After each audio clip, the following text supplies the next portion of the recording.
দেখুন একেবারে অন্য রকমের ব্রাক্ট গাছটিকে আমি এনেছিলাম স্পাইডার বোগেনভেলিয়া বলে।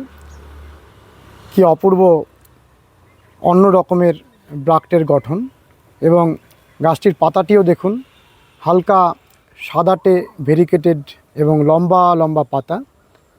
আর এই অন্য রকমের একটি বোগেনভেলিয়া আপনাদের দর্শন করালাম।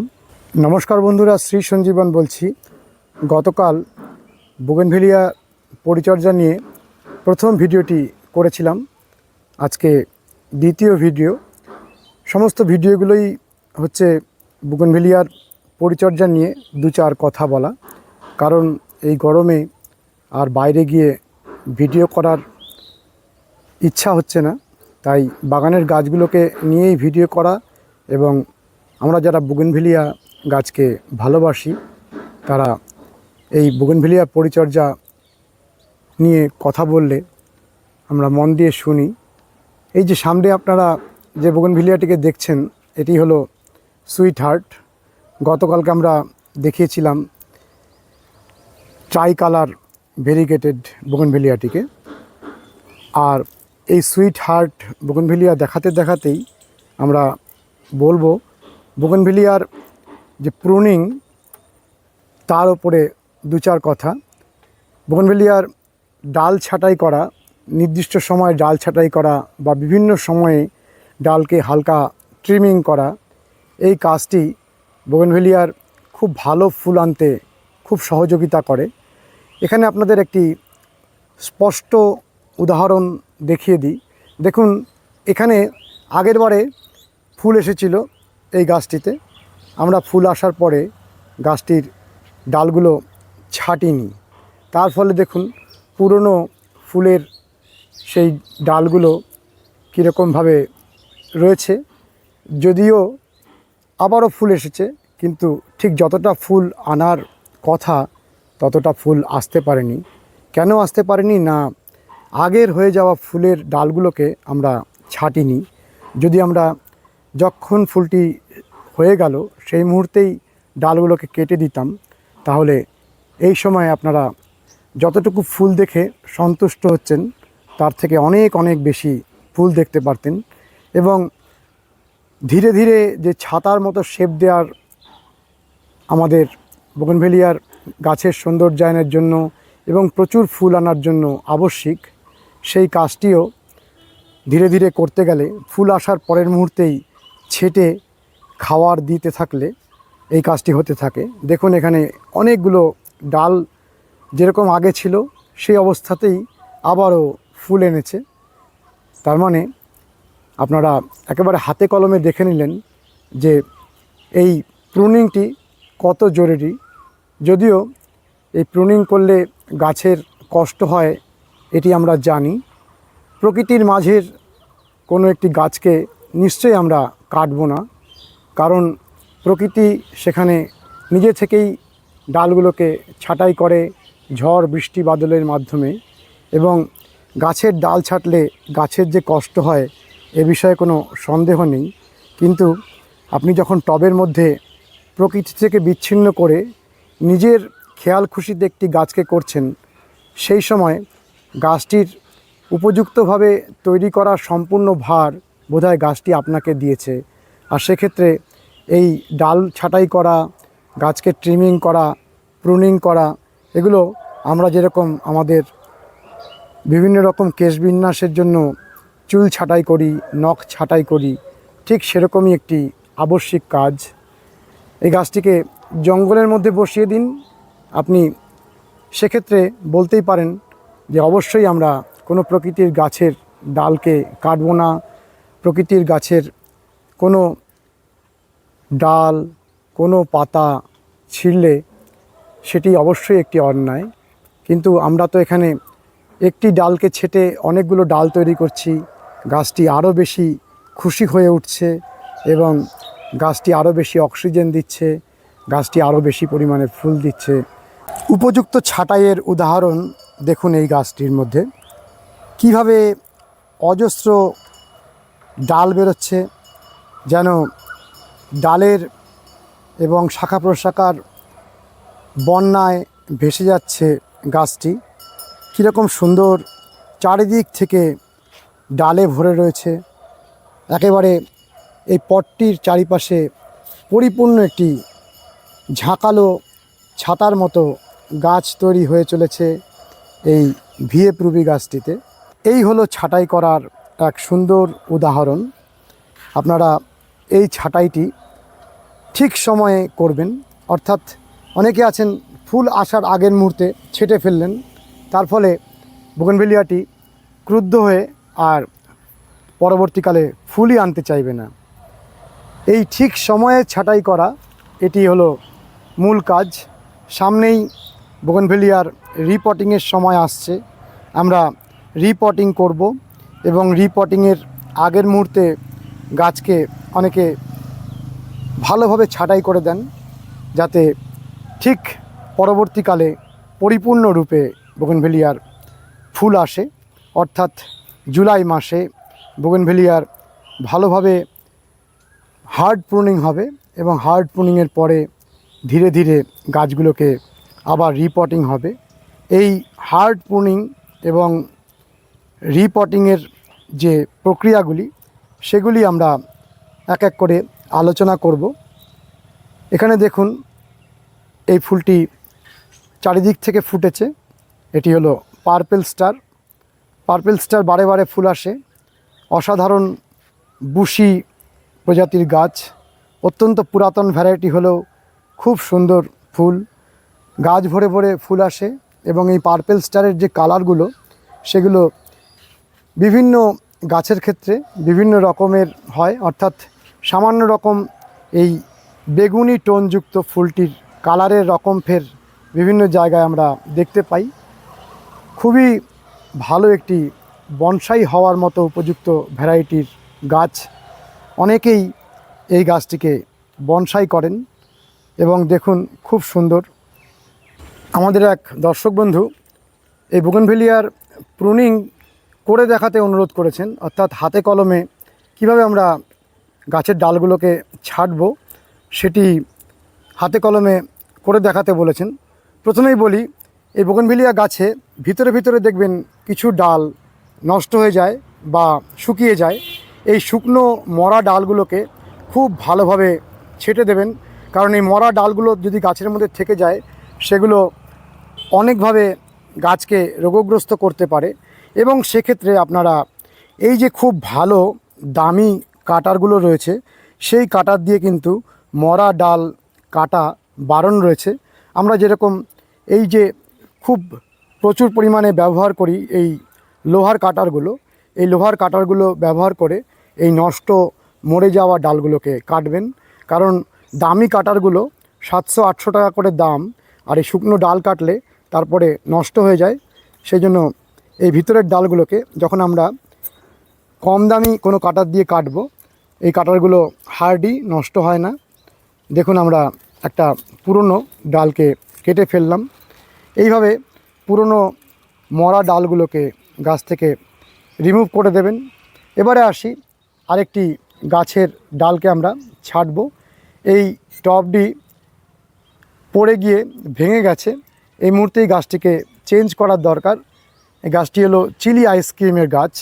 আমরা খুব ভালোভাবে প্রুনিং করে গাছটিকে বসিয়ে দেব। চলুন এই গাছটিকে ছাঁটাই করি। দেখুন কিছুদিন আগেই ফুল হয়ে গেছে, ফুলের ডাঁটিগুলো গাছের মাথায় মাথায় রয়েছে। কিভাবে এই গাছটিকে আমরা ছাঁটাই করছি চলুন একটু করে দেখাই। দেখুন আমরা এখানে এই গাছটিকে ছাঁটাই করছি। আমরা আমাদের মতন ছাঁটাই করছি, আপনারা আপনাদের নিজস্ব বুদ্ধি অ্যাপ্লাই করে গাছগুলোকে ছাঁটাই করবেন। কখনো ভারী ছাঁটাই করা, কখনো আমব্রেলা শেপ দেওয়ার জন্য হালকা ছাঁটাই করা। যখন আমরা খুব ভারী ছাঁটাই করি তখন এই শক্ত ডালগুলোর থেকে ছাঁটাই করব। অর্থাৎ সেই ভারী ছাঁটাইটি সাধারণত বছরে একবারই করা হয়। সাধারণত জুলাই মাসে বেশিরভাগ মানুষ বোগেনভেলিয়ার এই ভারী ছাঁটাইটি করেন, কারণ বর্ষার শুরুর সময় সেই ছাঁটাইয়ের পরে নতুন করে ডাল বেরোয় এবং সারা বর্ষাকালের মধ্যে গাছটি আমব্রেলা শেপ নিয়ে নেয়। আর বর্ষার আগের মুহূর্তে আমরা প্রয়োজনের খাতিরে গাছটিকে ছাঁটাই করছি। এখন যে গাছটি টবের মধ্যে রয়েছে সে গাছটিকে আপনি যে কোনো মুহূর্তেই প্রয়োজনে ছাঁটাই করতে পারেন, এবং যারা বোগনভেলিয়া করেন তারা এই প্রয়োজনটি অনুভব করেই যখন যেটি দরকার সেটি করে নেন। তার জন্য কোনো নির্দিষ্ট গ্রামার নেই, গাছটির প্রয়োজন অনুযায়ী সেই গ্রামারটি নির্ধারিত হয়। আমরা এই গাছটির ডালগুলো ছাড়তে থাকি আর আপনাদের সঙ্গে বোগনভেলিয়ার এই যে দেখুন এখানে ফুলের ডাঁটিগুলি একসাথে রিমুভ হবে এবং আমরা চেষ্টা করব গাছটিকে একটা আমব্রেলার শেপে আবার পৌঁছে দিতে। বোগনভেলিয়া গাছের মাটি তৈরি নিয়ে আপনারা বহুবার প্রশ্ন করেন, আমরা অনেকবার বলেছি, তাও একটা ধারণা আপনাদের দেওয়ার জন্য এই ছাড়তেই মাটি তৈরির বিষয়ে দু একটি কথা বলে রাখি। এবছর আমরা গাছের মাটি তৈরি করার পরে যখন গাছগুলোকে বসিয়েছি সেই মাটির মধ্যে কিছুটা পরিমাণে সিন্ডার ব্যবহার করেছি। এই সিন্ডার ব্যবহার করার ফলে গাছগুলো কিন্তু খুব ভালো রেসপন্স করছে, অর্থাৎ মাটিতে এয়ারেশন বেড়ে গেছে, জল ধারণ ক্ষমতা কমে গেছে, তার ফলে বোগনভেলিয়া গাছগুলো খুব সুন্দরভাবে বাড়ছে। মোটামুটিভাবে 60 to 70% মাটি এবং বাদবাকি অংশে কিছুটা বালি এবং গোবর সার বা ভালো জাতের ভার্মি কম্পোস্ট। এই ভার্মি কম্পোস্ট নিয়ে হয়েছে এক সমস্যা, কারণ বেশিরভাগ ভার্মি কম্পোস্ট বলে বাজারে যেগুলো বিক্রি হচ্ছে সেই সমস্ত প্রোডাকশান হাউসে গিয়ে দেখা যাচ্ছে একটা গোবর সারকে ভার্মিতে পরিণত করার জন্য যে পরিমাণ কেঁচোর দরকার সেই কেঁচোটি তাদের সেই প্রতিষ্ঠানে নেই। অর্থাৎ একটা কেঁচো যে পরিমাণে খাদ্য খেয়ে মলত্যাগ করবে সেটিই তো ভার্মি, অথচ কেঁচোই অত নেই, তাহলে কি করে অত পরিমাণে ভার্মি তারা দিচ্ছেন সেটি যথেষ্ট সন্দেহের অবকাশ রয়েছে। সেক্ষেত্রে খুব ভালো গোবর সার যদি জোগাড় করতে পারেন খুব ভালো, আর যদি না পারেন আপনাকে খুঁজে নিতে হবে যেখানে খুব উন্নত মানের ভার্মি কম্পোস্ট পাওয়া যায়। সেই উন্নত মানের ভার্মি কম্পোস্ট পেলে তো খুব ভালো, আর নতুবা আপনি গোবর সার ব্যবহার করবেন। 10 ইঞ্চি টবের মাটিতে 100 গ্রাম হাড় গুঁড়ো, 50 গ্রাম নিমখোল, 25 গ্রাম থেকে 50 গ্রাম সুপার ফসফেট, এবং যদি আপনি মনে করেন খুর শিংকুচির ছিলকা ব্যবহার করে যদি কিছুদিন ডিকম্পোস্ট করে নেন তাহলেই কিন্তু একটা অসাধারণ বোগনভেলিয়ার মাটি তৈরি হয়ে যায়।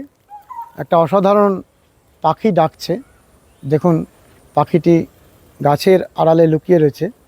বোগনভেলিয়ার চারাকে বর্ষাকালে যদি আপনারা লাগানোর পরেই কিন্তু খুব ভালোভাবে ছাঁটাই করে ওকে আমব্রেলা শেপ দেওয়ার চেষ্টা করবেন, এবং যখন কোনো গাছকে রিপটিং করবেন তখন রিপটিং করার পরে খোলা আকাশের নিচে বৃষ্টির মধ্যে গাছটিকে রাখবেন না, কিছুদিন কোনো শেডের মধ্যে রেখে আস্তে আস্তে ওকে রোদের মধ্যে বার করবেন। অর্থাৎ দিন 10 যেন ও শেডের মধ্যে থাকে, যেখানে অল্প আলোক আসে কিন্তু বৃষ্টিপাত না আসে। এইভাবে যখন আমরা অন্তত 40 থেকে 50% বা কখনো কখনো 60% এই বাইরের মাটিটি ফেলে দিয়ে নতুন করে রিপটিং করি, তখন গাছটি আবার নতুন শিকড় আনতে থাকে। সেই নতুন শিকড় আনা অবস্থায় যদি খোলা আকাশের নিচে টানা বৃষ্টির মধ্যে গাছটি থাকে তাহলে খুবই বিপজ্জনক অবস্থার সৃষ্টি হতে পারে, গাছটি মারা যেতে পারে।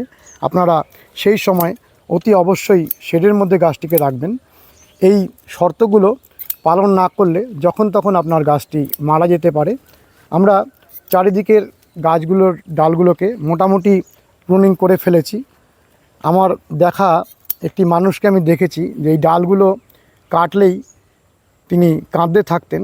অর্থাৎ এরকম অনুভবী মানুষ পৃথিবীতে এখনও অনেক পরিমাণে আছে, যাদের অনুভব শক্তি এত বেশি, তারা এই গাছের কোনো একটি ডাল কাটলেই তাদের হৃদয়ে সেই রকম যন্ত্রণার সৃষ্টি হয়। কিন্তু যেরকমভাবে ডাক্তারেরা অপারেশন করেন মানুষের মঙ্গলের জন্য, সেরকমই গাছটির ভালোর জন্য আমরা এই গাছটিকে ছাঁটতে বাধ্য হচ্ছি। কিন্তু এই ছাঁটাইয়ের কাজটি প্রকৃতির কোনো গাছের ক্ষেত্রে কোনো বনে জঙ্গলে গিয়ে আপনি অবশ্যই করবেন না। কারণ সারা ভারতের যে সনাতন চিন্তাভাবনা তাতে সর্বসময় গাছকে একটা দেবতার স্থান দেওয়া হয়েছে, অর্থাৎ বলা হয়েছে এই গাছের মধ্যে সমস্ত দেবতাদের বাস এবং গাছকে সারা ভারতবর্ষ জুড়েই দেবতার স্থানে বসিয়ে পুজো করা হয়। এবং আমাদের বিভিন্ন গ্রামেগঞ্জে গেলে আমরা দেখতে পাই যে কোনো একটি গাছকেই সারা গ্রামের মানুষ পুজো করছেন। গাছের সাথে মানুষের এরকমই ঘনিষ্ঠতা। গাছটির মোটামুটি আমরা সমস্ত ডালের মাথাগুলো ছেঁটে ফেলেছি। একটা ছাতার শেপ তৈরি হওয়ার জন্য গাছটি তৈরি হয়ে গেছে এবং এখানে কিছুটা মরা অংশ রয়েছে, সেটিকেও আমরা উড়িয়ে দিচ্ছি। দেখুন, এইবারে গাছটিকে আমরা একটি গামলা জাতীয় পটে বসালেই এই গাছটির ছাঁটাই সম্পূর্ণ হয়ে গেল। এই ছাঁটাইয়ের পরেই প্রচুর পরিমাণে ডাল বেরোবে। গাছটিকে আমরা রিপটিং করব। রিপটিংয়ের অবস্থাটিকে আমরা পরবর্তীকালেও দেখাবো। আপনারা রিপটিং করাটিও দেখবেন যে কতটা পরিমাণে মাটি আমরা ঝেড়ে ফেলছি, কিভাবে সয়েল বলটিকে তৈরি করছি। অর্থাৎ এই টবের থেকে গাছটিকে বার করে টবের তলায় যে হাঁড়ি ভাঙাগুলো আছে সেগুলো বাদ দিয়ে এই যে ওপরে যে শিকড়ের জালগুলো রয়েছে, এই শিকড়ের জালগুলোকে আমরা অনেকটা পরিমাণে ফেলে দেব। দিয়ে এই ওপরের সারফেসটিকে আমরা হাত দেব না, কারণ এই ওপরের সারফেসে রয়েছে একেবারে গাছের মূল শিকড়গুলো, যেগুলো গাছের খাদ্যের যোগান দিচ্ছে। আমরা নিচের যে অ্যাঙ্কারিং রুট আছে সেই অ্যাঙ্কারিং রুটটাকে কিছুটা কেটে ফেলতে পারি এবং পাশের কিছুটা অংশ বাদ দিয়ে আবার একে বসিয়ে দেব।